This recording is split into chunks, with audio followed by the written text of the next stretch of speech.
માળિયાહાટીના ગામે વિકસિત ભારત સંકલ્પ યાત્રાનો રથ આવી પહોંચતા ગ્રામજનો દ્વારા ઉષ્માભેર સ્વાગત કરવામાં આવ્યું હતું।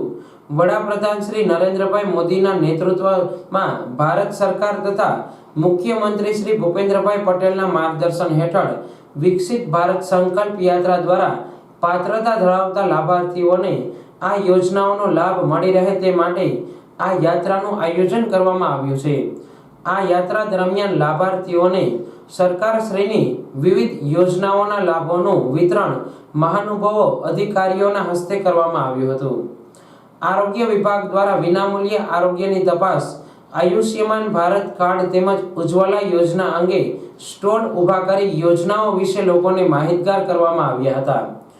સિંગડિયા ઇન્ચાર્જ મામલતદાર માળિયાહાટીના આજરોજ સરકારશ્રી દ્વારા સેવા સેતુ કાર્યક્રમનું આયોજન કરવામાં આવેલ, જેમાં ખૂબ જ બહોળા પ્રમાણમાં લોકોએ અલગ અલગ પ્રકારની સફળ સેવાઓનો લાભ લીધેલ છે અને બહુ સફળતાપૂર્વક કાર્યક્રમ પૂરો છે।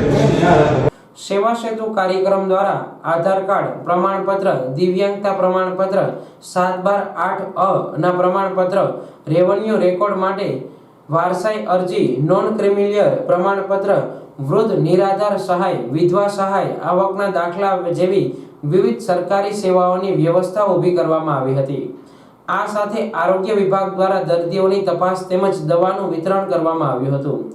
મેરી કહાની મેરી જુબાની અંતર્ગત લાભાર્થીઓએ પોતાને મળેલા લાભો વિશે જણાવ્યું હતું। પ્રાકૃતિક ખેતીના મહત્વની સમજણ આપવામાં આવી હતી। આ તકે જૂનાગઢ જિલ્લા સાંસદ રાજેશ ચુડાસમા, ધારાસભ્ય ભગવાનજીભાઈ કરગઠિયા, નાયબ મામલતદાર Singariya, TDO Pavra, PSI PK Gadhvi સહિત અધિકારીઓ તેમજ ભાજપના આગેવાનો, મહાનુભાવો, ગામના આગેવાનો, અધિકારીઓ, ગ્રામજનો ઉપસ્થિત રહ્યા હતા।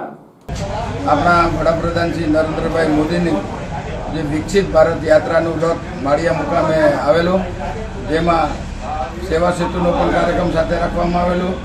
સરકારની, ગુજરાત સરકાર અને કેન્દ્ર સરકારની જે યોજનાઓ છે એ છેવાડાના લોકો સુધી પહોંચાડવા માટેની યાત્રા છે અને સ્થળ ઉપર જ આધાર કાર્ડ છે, પાન કાર્ડ છે, ચૂંટણી કાર્ડ છે, તમામ પ્રકારના કાર્ડો અને આયુષ્યમાન કાર્ડ પણ આ સ્થળ ઉપરથી નીકળે અને સરકારની તમામ યોજનાઓનો લાભ છેવાડા માણસોને મળે એ માટેનું આ આયોજન છે અને મોટી સંખ્યામાં લોકો, ખૂબ જ આગેવાનો પણ હાજર રહ્યા હતા અને સારામાં સારી રીતે આજે કાર્યક્રમ પૂર્ણ થયો।